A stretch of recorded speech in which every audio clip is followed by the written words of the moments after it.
Psicoflix, episodio 325.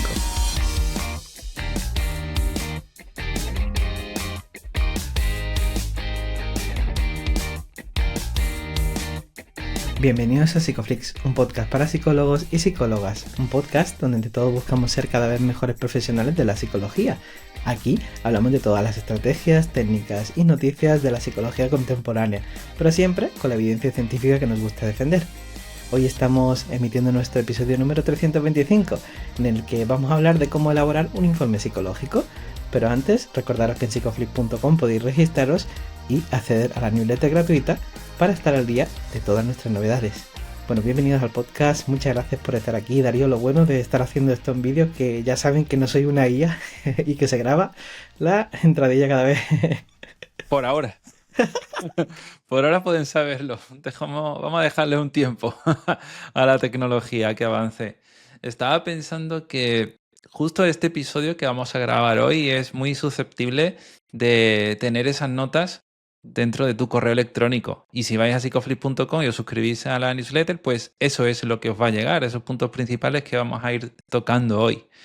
Bueno, además de todo eso, y si vais a psicoflix.com, ya podemos ir diciéndolo, estamos preparando el próximo curso, un curso de elaboración de metáforas en el ámbito clínico desde la RFT. Y ya sabéis que, bueno, que nos gusta contar con grandes profesionales. Si queréis estar dentro de esa lista de espera, pues vais a la web, os apuntáis, que además ya sabéis quien está dentro de estas listas, pues tienen algunas ventajas. Y bueno, oye, como decía, el episodio de hoy va a tener a mucha gente seguro, ¿no? Haciendo sus anotaciones, que aunque nosotros mandemos esa newsletter, seguro que hay muchas cosas que podrán seguir apuntando. Así que cuéntame, ¿quién viene a repetir a Psicoflix hoy? Pues mira, tenemos el gusto de tener hoy por aquí a Andrea García Beato. Ella es psicóloga experta en psicología forense por el Consejo General de la Psicología en España, con formación especializada en agresión sexual, memoria y psicología del testimonio. Es psicóloga general sanitaria, miembro de la Junta de Gobierno del Colegio Oficial de Castilla-La Mancha y miembro del área de psicología y transformación digital del Consejo de la Psicología en España. Bueno, además pues también es creadora del servicio de Somos Psicología, donde ofrece pues servicios de terapia y de psicología forense. Bienvenida de nuevo, Andrea. Hola, Bienvenida, madre Andrea. mía, qué presentación, me ha asustado, Jay. Yo también.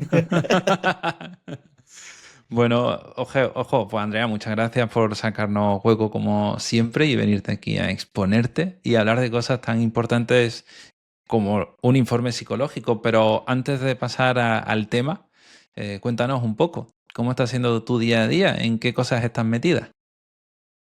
Pues ahora mismo estoy metida en, pues como ha terminado diciendo Jay, ¿no? Tengo un servicio de psicología y pues estoy con peritajes, con terapia, luego aparte el juzgado, ¿no? Hay una lista de peritajes que se renueva cada año y justo ahora nos han pedido la documentación, entonces nada, dentro de poco pues a recibir también casos del juzgado y a seguir por ahí trabajando.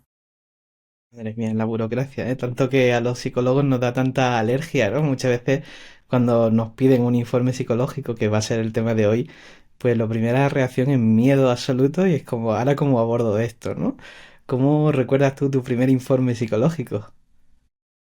Yo siempre digo, bueno, yo soy analista de conducta también, siempre digo que yo creo que la respuesta que da el 80% de la población profesional psicóloga al recibir una petición de informe, yo creo que es una respuesta del tipo, voy a ir a la cárcel, voy a ir a juicio, ¿no? Yo creo que asusta como muchísimo.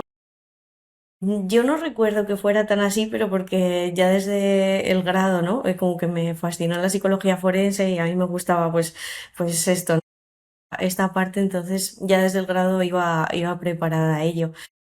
Sí es cierto que no tanto la redacción del informe, pero ir a sala La primera vez que vas a sala, la primera vez que vas a un juicio, que estás ahí en la sala de espera esperando a que venga la administrativa a decirte que pases, la primera vez que entras, que te encuentras el micrófono ahí en medio de la sala, un montón de personas mirándote, ¿no? Pues todo eso sí recuerdo y lo recuerdo que además con una taquicardia increíble en las primeras veces y todavía pasa, ¿no? De hecho, bueno, no tiene nada que ver con lo que yo hago, ¿no? Pero hay muchos artistas que dicen que esto no se pasa cuando tienen que Sí. salir al escenario, pues yo un poquito igual. O sea, la taquicardia que me dio la primera vez no la siento, pero un poquito sí, ¿no? Pero también creo que esto es lo que ayuda a que hagamos bien la ratificación en juicio.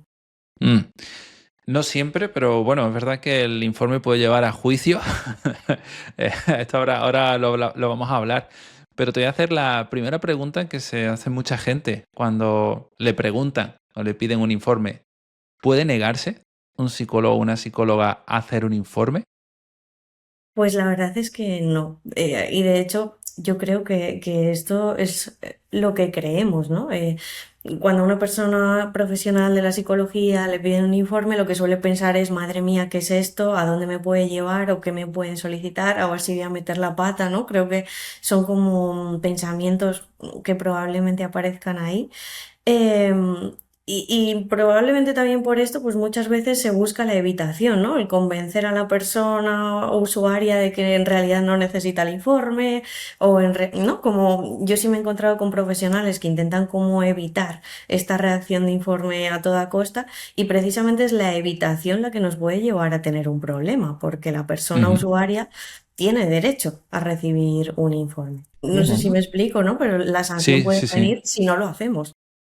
Exacto, pero esto es cuando te viene un informe desde un juez o por un proceso legal y cuando te piden un informe, que ya sabes que hay veces que piden informes como armas arrojadizas para, bueno, para otros fines. ¿Qué puede hacer ahí un terapeuta? Tampoco puede negarse. Ahí tampoco podemos negarnos. O sea, en el ámbito sanitario hay una regulación y una legislación que lo que viene a decirnos es esto.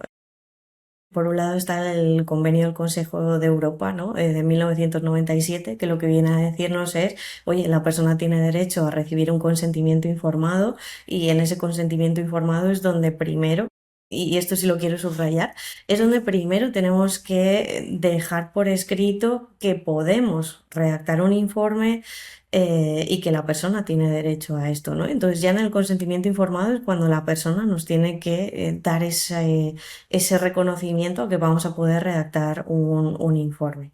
Y luego, por otro lado, viene toda la legislación en cuanto a, desde la Constitución española, ¿no? Del derecho a proteger la salud, las leyes orgánicas en materia de protección de datos a nivel europeo, ¿no? Que nos vienen a decir, oye, tienes la obligación como profesional de recoger estos datos, la obligación como profesional de custodiar estos datos y la obligación también por la ley del 2022, ¿no?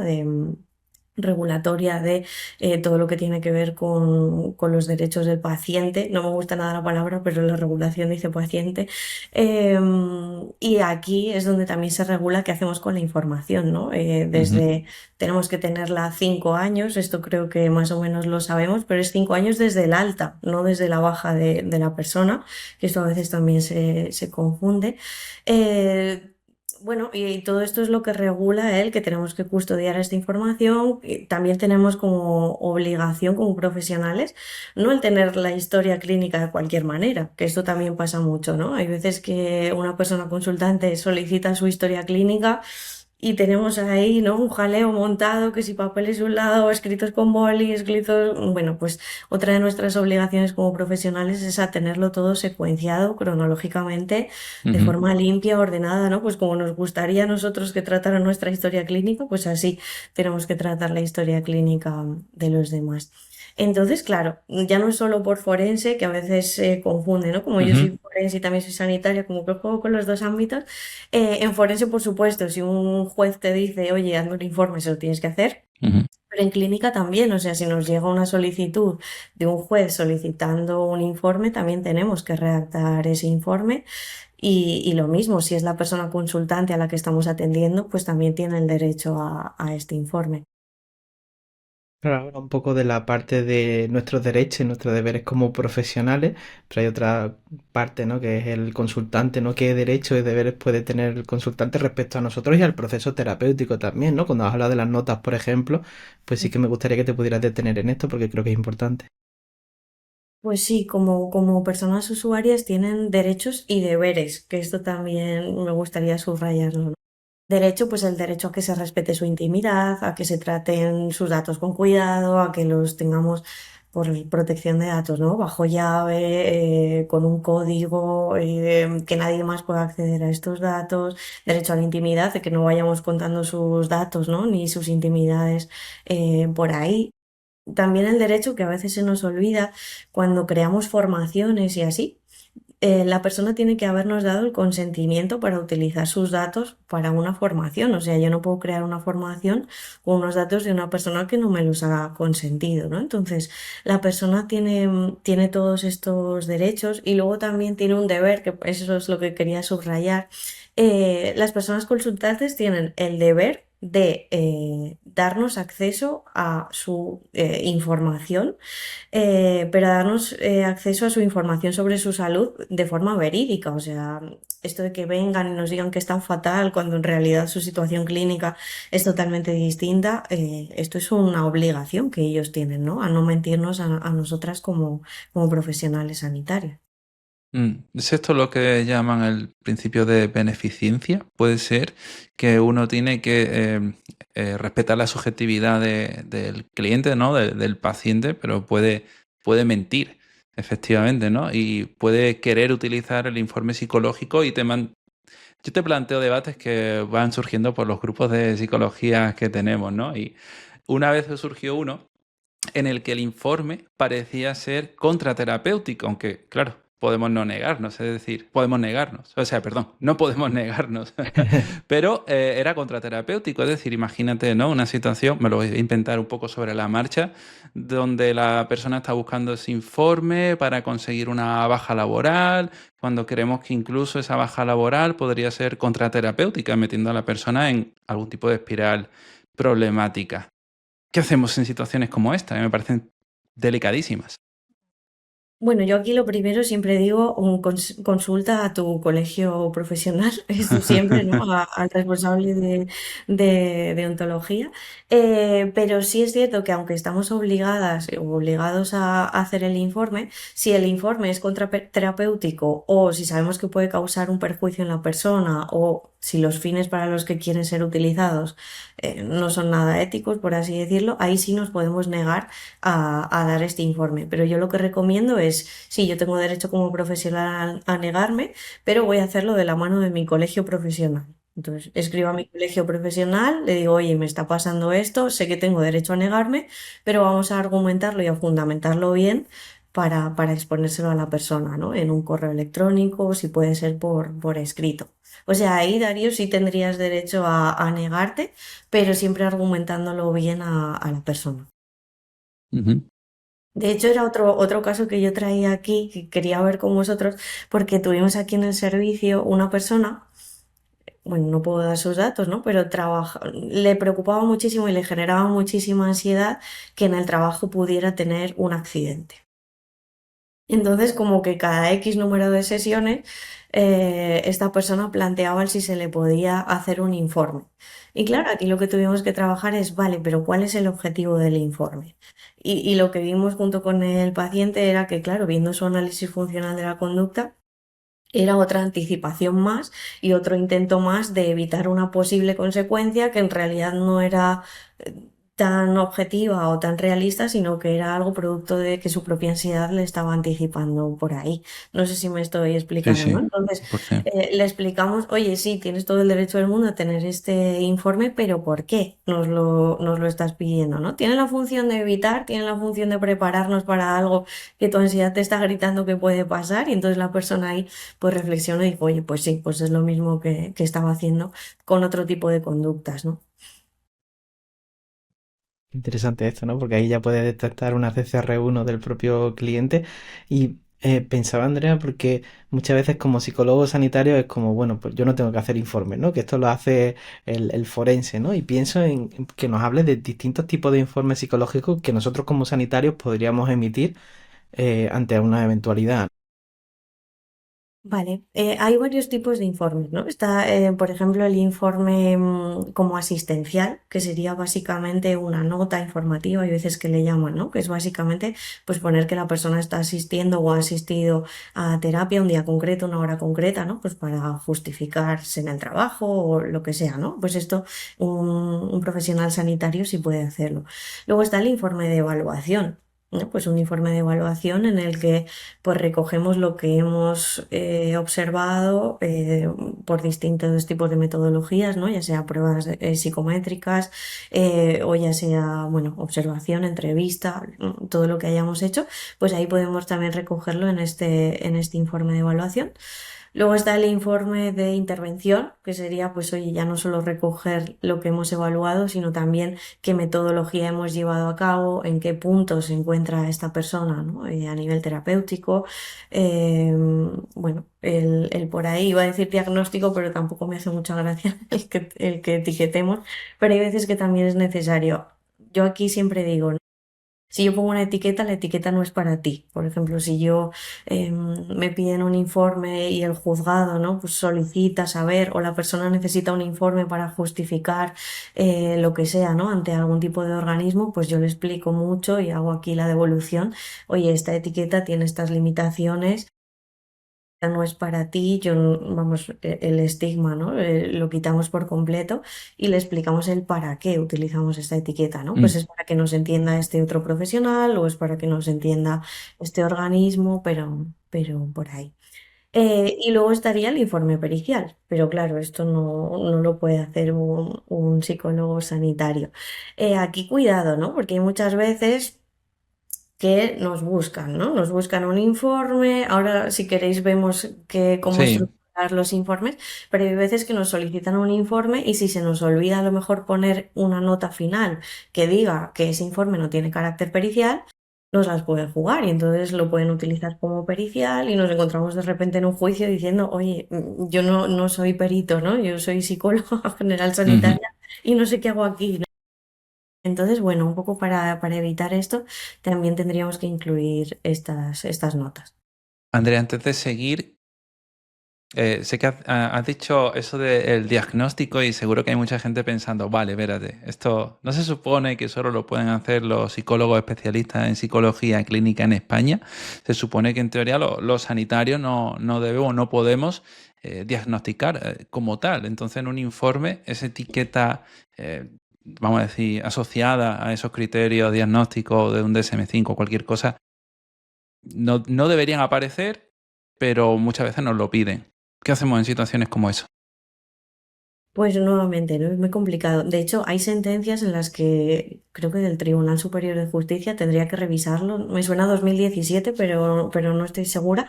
En el que un tribunal sí vino a decir que los psicólogos generales sanitarios podemos diagnosticar. No sé, no me atrevo a deciros nada actualmente, pero sé que hubo sentencias anteriores en las que sí se nos decía esto. Y entonces la única diferencia entre un sanitario y un clínico viene a ser el dónde podemos ejercer. Respeta que el clínico es el que puede ejercer en el sistema general sanitario, aunque esto está cambiando también en algunas comunidades. Y luego está el general sanitario fuera del ámbito sanitario nacional, ¿no? Entonces esto, volviendo a la pregunta de qué hago, ¿me lo puedes repetir, Sí, Darío? podemos etiquetar, diagnosticar como Ah, vale. tal y si nos lo piden, ¿qué hacemos?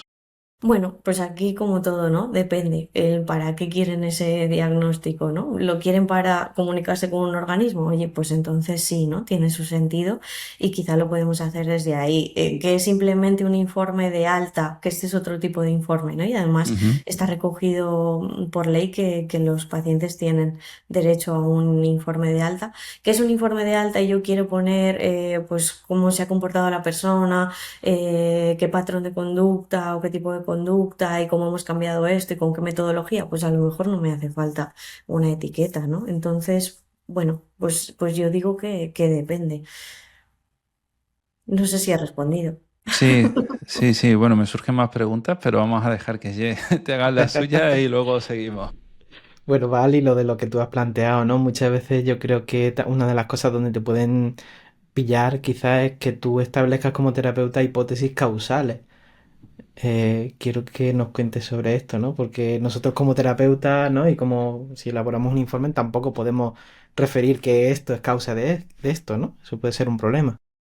Justo, y de hecho muchas veces juegan con esto, ¿no? Hay personas consultantes que te piden un informe en el que tú digas que esta sintomatología viene causada de determinado hecho histórico que les ocurrió, ¿no? Y aquí cuidado porque esto es precisamente lo que se hace en un peritaje, entonces no podemos hacer esto. Lo que sí podemos es, oye, pues ponemos los antecedentes que tiene esta persona, lo que esta persona me ha referido en consulta, siempre lo podemos poner así, la metodología que yo he seguido con esta persona, el tipo de tratamiento que hemos hecho y por ahí, ¿no? Pero los resultados que han tenido las pruebas psicométricas, si es que le he aplicado alguna prueba, pero cuidado con esta causalidad porque yo como psicólogo general sanitario, primero no estaba ahí.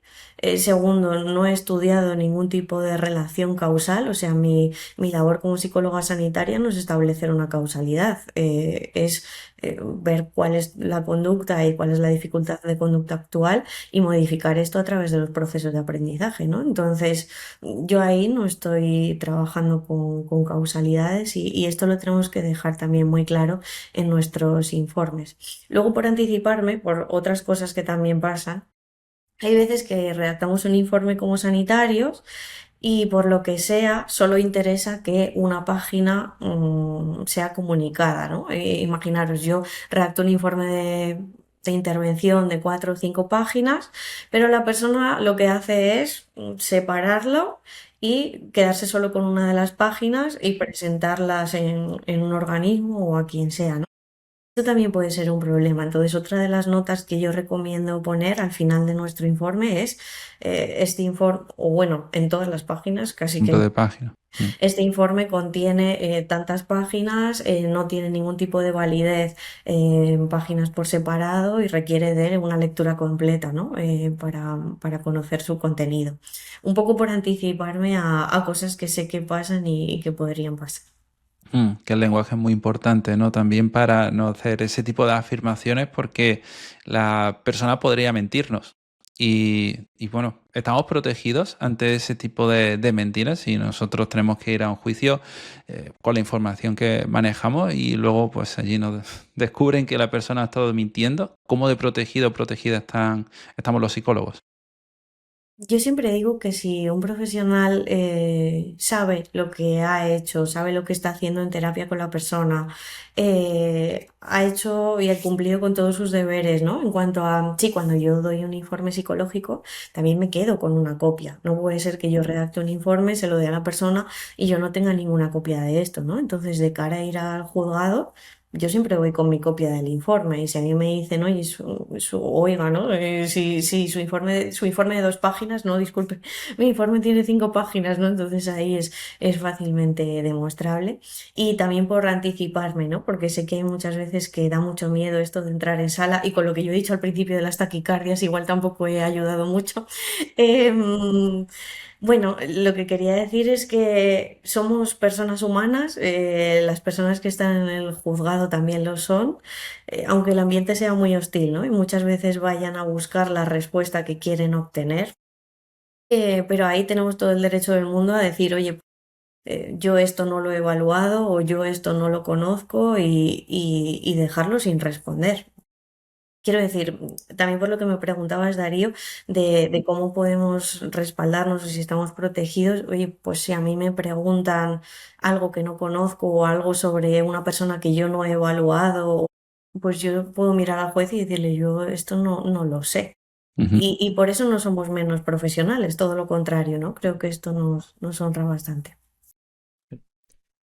Pensaba en una doble pregunta al hilo de la comunicación de esto que estamos hablando, ¿no? Por un lado, mm, tú elaboras un informe y ese informe puede revictimizar de alguna forma a la persona o hacer que la persona contacte con eventos privados que pueden ser muy dolorosos, ¿no?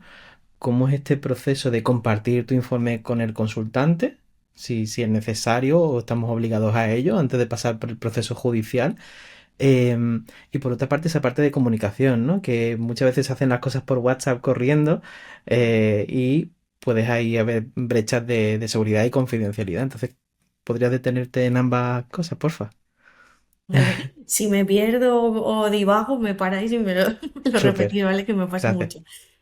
Tema WhatsApp, por cerrarlo rápido. Siempre que iniciamos una terapia, tenemos que solicitar también el consentimiento al uso del WhatsApp. O sea, aparte del consentimiento informado y donde ya ponemos pues lo que vamos a hacer, el tipo de tratamiento que, o terapia que hacemos, que podemos redactar informes, el qué puede pasar con esos informes o a dónde puede ir.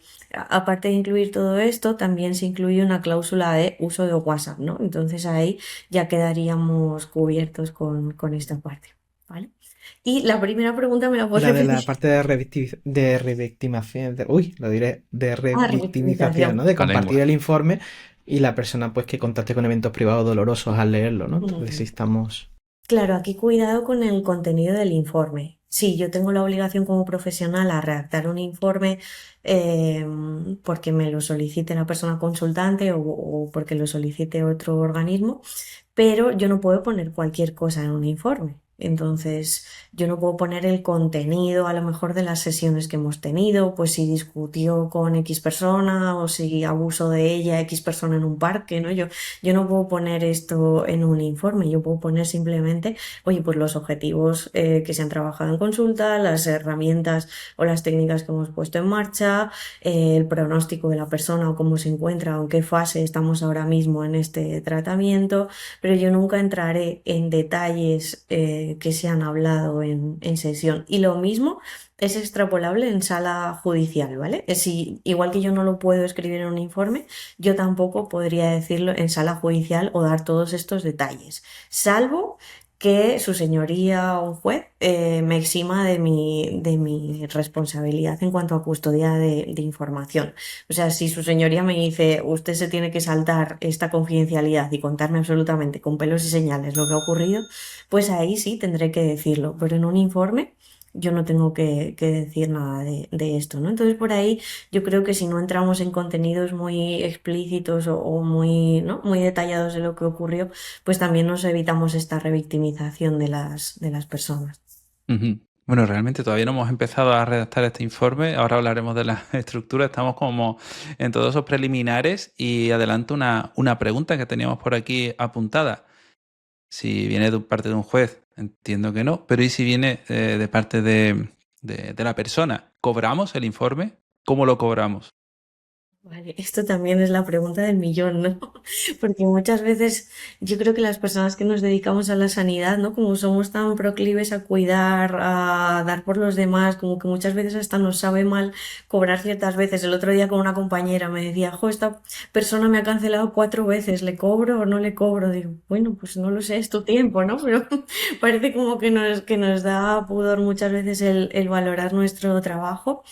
Y lo que dice la ley es que tenemos que, si queremos cobrar, lo que tenemos que hacer es ponerlo previamente en el consentimiento informado. Es decir, no puede ser que yo no haya mencionado en ningún lugar los informes, que la persona no me haya dado consentimiento a nada de los informes, que la persona no sepa cuánto es mi tarifa en cuanto a redactar informe y que de repente la persona me solicite un informe y yo le diga, pues son 200 euros, ¿no? Eso no lo podemos hacer.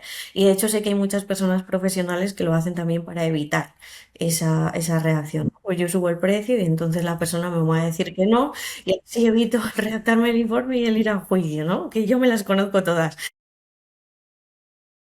Cuesta 5.000 euros el informe. A ver qué hace. Uno tiene derecho al informe y tiene derecho a saber con antelación cuánto cuesta este informe. Y luego ya se deja, ¿no? En manos de cada profesional si quiere cobrar por esto o no quiere cobrar por esto o cuánto quiere cobrar. Hay personas pues que cobran por hora que le dedican a la redacción del informe, hay personas que el informe de alta lo hacen de forma gratuita porque como la persona tiene derecho, pues dan por hecho que esto entra dentro de lo que ya cobramos cada día en sesión. Hay personas que establecen una tarifa fija, ¿no? Pues a lo mejor de 100 euros por un informe de intervención. Esto ya es libre y creo que no hay nada estipulado ni en ningún colegio siquiera de profesionales, no hay nada estipulado. Pero sí es cierto que si lo cobramos tiene que ser antes. Y otra de las dudas que suelen surgir es si lleva IVA o no lleva IVA este peritaje. Bueno, porque claro, yo en forense, todo lo que no sea sanitario, le añadimos el 21% Ujú. de IVA.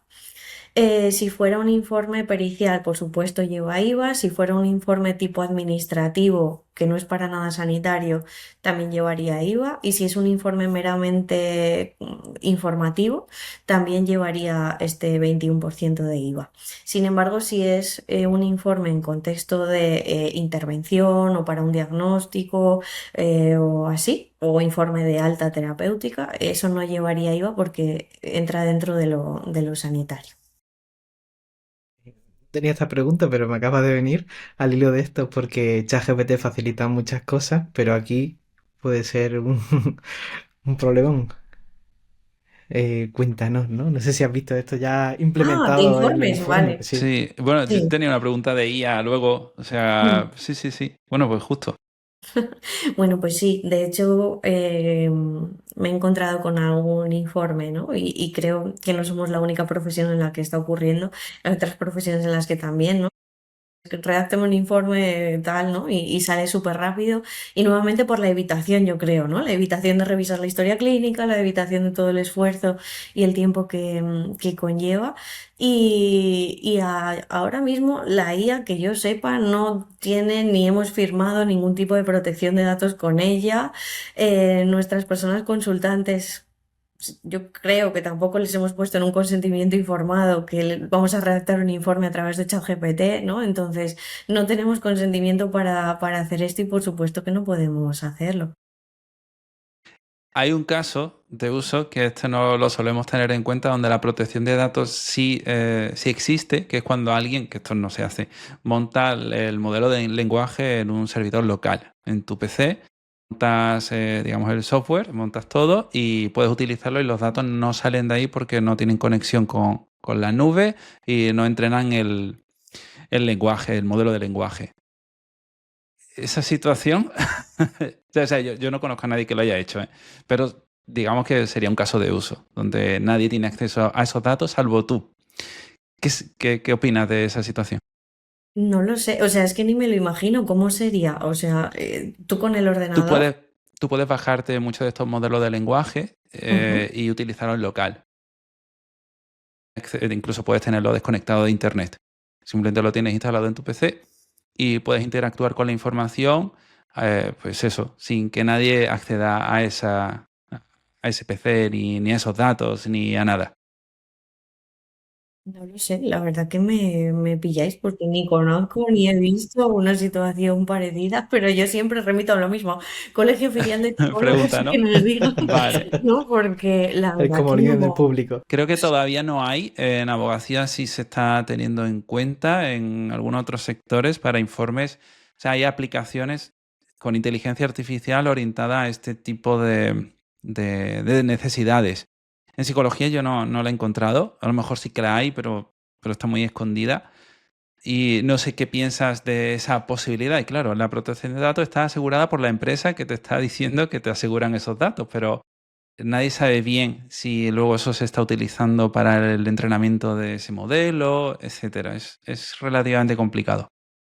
Yo creo que es complicado y sobre todo porque la legislación, tanto la europea como en España, lo que viene a decir es que todos los datos de salud son especialmente sensibles y que tenemos que tener especial cuidado con ellos, ¿no? Entonces, a lo mejor meterle otro tipo de datos no tiene mayor complejidad ¿no? ni dificultad, pero meter datos de salud, ahí sí lo veo un problema y no sé hasta qué punto estaría cubierto. Bueno, ya están surgiendo cosas porque Mm. ChatGPT tiene una opción de salud justo para que Mm. se sincronice con todos tus datos. Que sí que hay inteligencia artificial en salud, tendrá sus peculiaridades. A mí me preocupa en psicología y los informes muchas veces tienen matices que una IA no es capaz de alcanzar. Justo. Entonces, bueno, Y de hecho, tendremos el que otro verlo. día realizamos un coloquio online en el Colegio Oficial de la Psicología de Castilla-La Mancha, de la mano de Lorenzo Lorenzo y de Federico, bueno, dos personas de la Universidad de Mallorca, y vinieron a hacer una presentación sobre inteligencia artificial y precisamente sobre esto, ¿no? Sobre en qué punto estamos a día de hoy con la inteligencia artificial.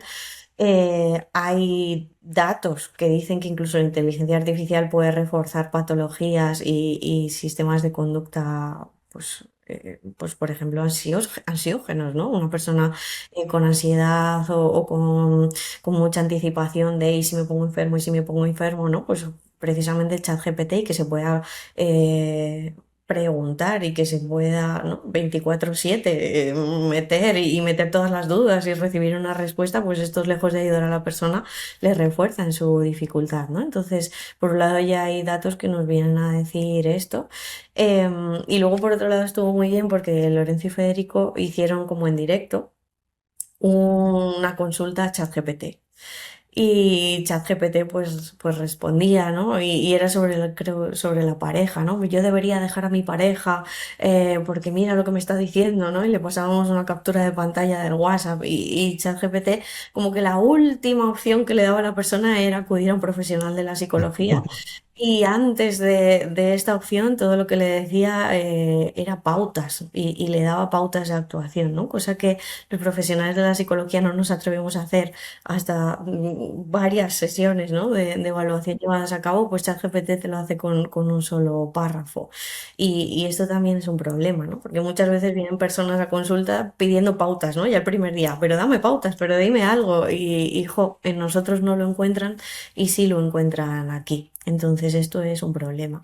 Y luego, Ujú, como decías, Darío, pues efectivamente los matices que tiene un informe o una observación de un profesional ahora mismo no los tienen los de una IA ujú. en una parte, ¿no? O sea que ahora mismo no tiene mucho sentido. Otra cosa sería el que a lo mejor, porque tampoco me gusta demonizar la tecnología, ¿no? Porque oye, gracias a la tecnología estamos conectados hoy aquí también nosotros tres.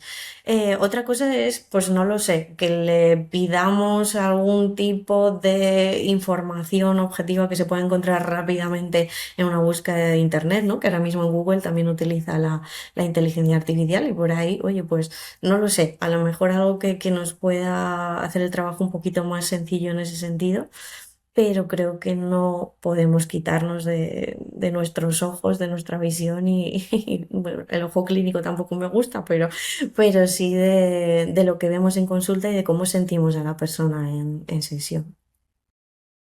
Hablando de pautas, ¿no? Pensaba en esas pautas para elaborar una estructura del informe. Cuéntanos qué cosas podemos meter y qué cosas no deberíamos meter, ¿no? Pues a ver, podemos empezar, bueno, siempre con la identificación, ¿vale? Pero no solo identificación de la persona que está redactando el informe, sino también identificación de la persona objeto del informe y también que a veces se nos olvida de quién me ha solicitado el informe. O sea, yo lo primero que tengo que hacer es identificar a estas tres personas, porque hay veces que la persona objeto del informe no es la persona que me está solicitando un informe. Hablo de informes de menores o hablo de informes de personas que se han suicidado, a lo mejor, ¿no? Pues de ahí me está pidiendo el informe otra persona. Entonces, primero, el hacer esta identificación.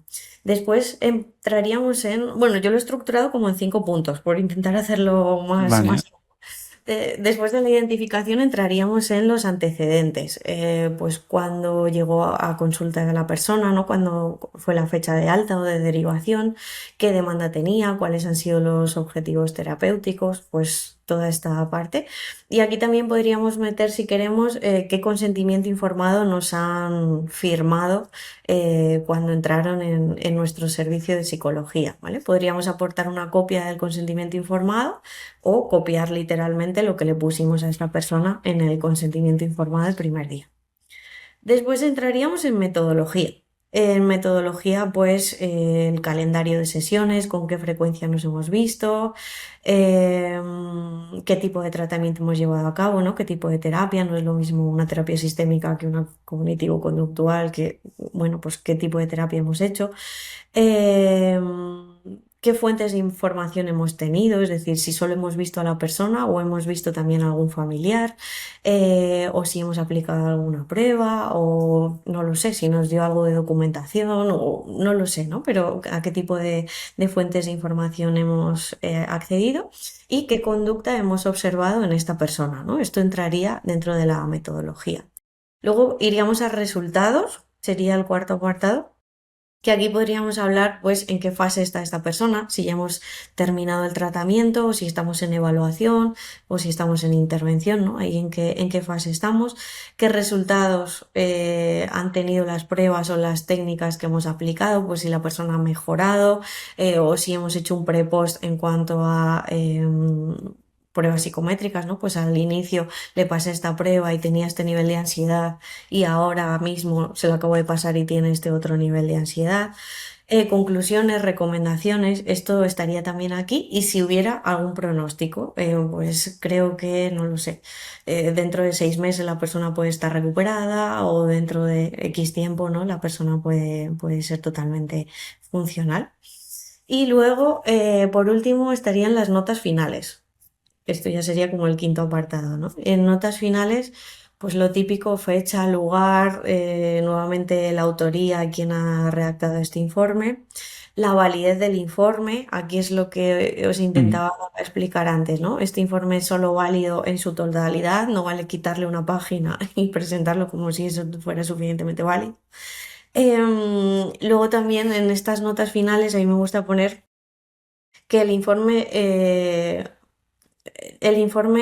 es totalmente objetivo, no tiene valor pericial y no puede datar ni data sobre personas ajenas que no se hayan conocido, ni sobre periodo temporal diferente al que yo he conocido. Eso también anticipándome a cosas que sé que pasan, ¿no? Yo hice terapia hace 5 años, le pedí el informe a mi psicóloga y lo presento ahora como si esta fuera mi situación actual, ¿no? Entonces, no. El informe tiene un periodo temporal que es el que el psicólogo o la psicóloga ha conocido. No sé si me he explicado bien. Sí, desde tu punto de vista, porque claro, estamos aquí poniendo como mucho cuidado, ¿no? En que la gente pueda hacer un mal uso de los informes, pero quiero saber si desde tu experiencia consideras que esto es así o que generalmente no hay tan mala intención. Yo es que como trabajo en forense veo mucha mala Que tú intención. estás cegada también. Igual si habláis con otra persona, pues dicen otra cosa, ¿no? Pero sí, tampoco mala intención, ¿eh? No, no así, pero sí es cierto que muchas veces, pues con menores, que este es uno de los casos que también quería hablar con vosotros. Eh, Traen a consulta a un menor, los dos progenitores en principio están de acuerdo, porque si no, no podríamos ver al menor, ¿vale? Necesitamos el consentimiento de todas las personas que tienen su patria potestad, ¿vale? Esto también es importante. Y luego de repente uno de ellos nos solicita un informe. ¿Qué hacemos aquí? Piquísimo.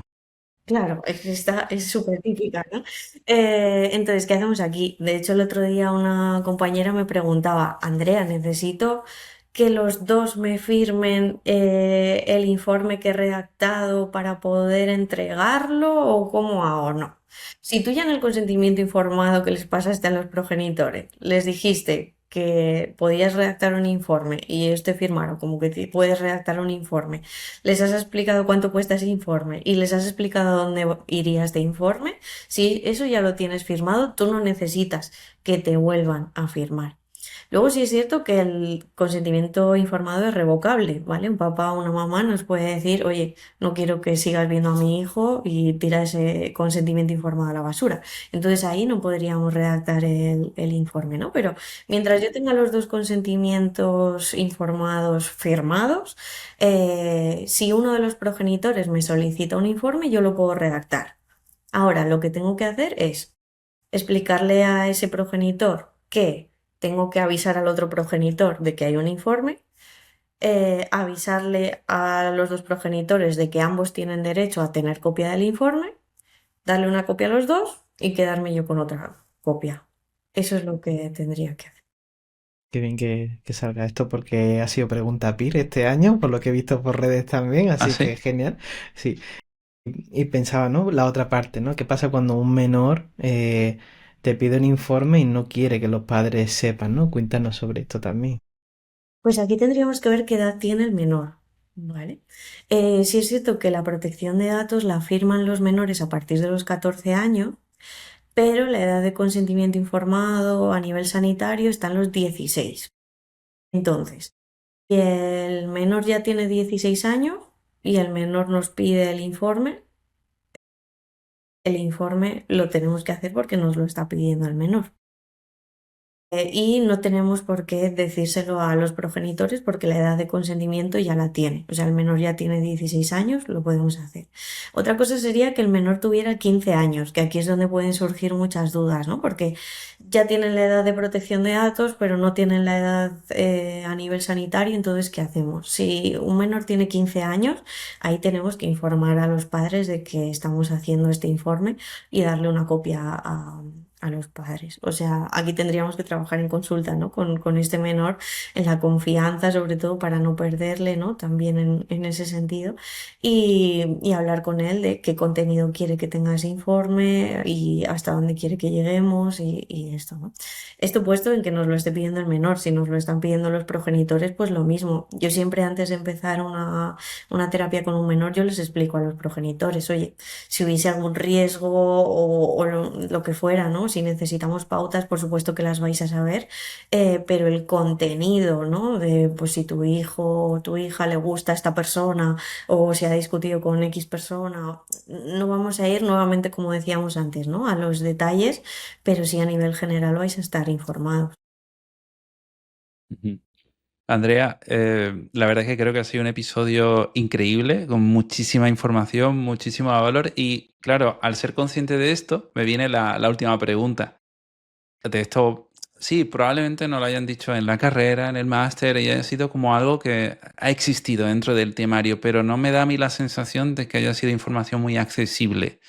Hay recursos que sean fácilmente accesibles, me dirás que el colegio de psicólogos, pero como siento que está todo escondido. Siento joder, que hay muchas dudas sobre esto. No sé si tú crees que es una duda genuina o una duda de, bueno, que a lo mejor no hemos mirado lo suficiente. No, o sea, tiene todo el sentido del mundo, ¿no? Esta duda, hay muy poca información sobre ello. En la carrera se nos informa poquísimo sobre esto, ¿no? Y hay veces que cuesta sacar un aprendizaje en cuanto a qué hacer en consulta, pues peor todavía el qué hago si me piden un informe, ¿no? Como que no hay mucha información sobre esto. Entonces es totalmente normal. Sí, remito al colegio de psicólogos, sobre todo al mío, al de Castilla-La Mancha, porque tenemos una guía de cómo Muy bien. elaborar estos informes, o sea que por ahí, además es perfectamente consultable a través de Google. Pues perfecto. Lo dejamos en las Eh, notas y en la newsletter también, claro, claro. Sí, Qué bien. luego hay otra guía, otro documento que preparó la Universidad Autónoma de Madrid, que también está bastante bien. Y luego hay una nota, creo que es del Consejo General de la Psicología en España con Infocop, que también tiene ahí una nota con unas nociones básicas sobre cómo redactar informes. Entonces, bueno, son tres documentos que si queréis podemos dejar para que todas las personas Sí. puedan consultarlo. Pero igualmente sí, es un conocimiento súper escondido, es algo que, como hemos comentado, queremos evitar, que tampoco lo hablamos muchas veces con nuestros compañeros y con nuestras compañeras, y es un poco tema tabú. Ujú. Entonces, bueno, se nos ha quedado ahí un poco olvidado. Bueno, pues qué bien que tú estés aquí, que nos hayas arrojado luz en el programa, porque creo que ha sido también muy interesante. Además, han sacado cosas que yo creo que muchas personas que nos están escuchando, pues seguramente tienen las mismas dudas. Y Andrea, si se han quedado con dudas de más, quieren pedirte un informe, quieren pedirte algo, Uniforme. ¿dónde Me te pueden pueden encontrar? escribir, por supuesto, sí, en redes sociales, en Somos Psicología o a través de la página web hay un formulario de contacto y también se puede acceder por ahí. No sé si puedo hacer una cosa. pero justo tengo contacto con con el representante de deontología de mi colegio, con Carlos Vila, y él me ha pedido que haga como un recordatorio de cuáles son los fallos más habituales a la hora de Claro que sí. redactar un informe, de cara Venga. a que lo tengamos en cuenta. Entonces lo tengo aquí apuntado. Genial. Me ha dicho que las denuncias más comunes a profesionales vienen por redactar un informe donde hagamos valoraciones sobre personas que no hayamos Ujú. conocido ni evaluado en ningún momento. Entonces, por favor, vamos a evitar hacer esto.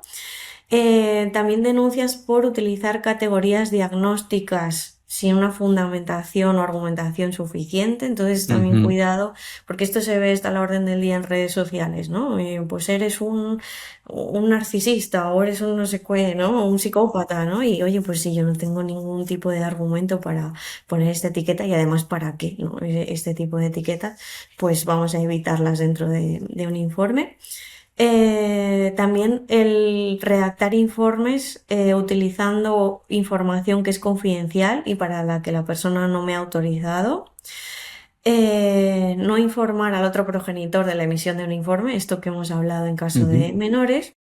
Y la falta de rigor a la hora de redactar un informe. Me gustaría terminar diciendo que un informe es un documento científico, es un documento que, como he intentado explicar, ¿no? Conlleva la identificación del profesional, la metodología que se ha llevado a cabo, los resultados de las pruebas que hayamos hecho, las conclusiones. Entonces, aunque no sea forense, sigue siendo científico, porque la psicología es una ciencia, ¿no? Entonces, no podemos hacer informes que me comentaban justo.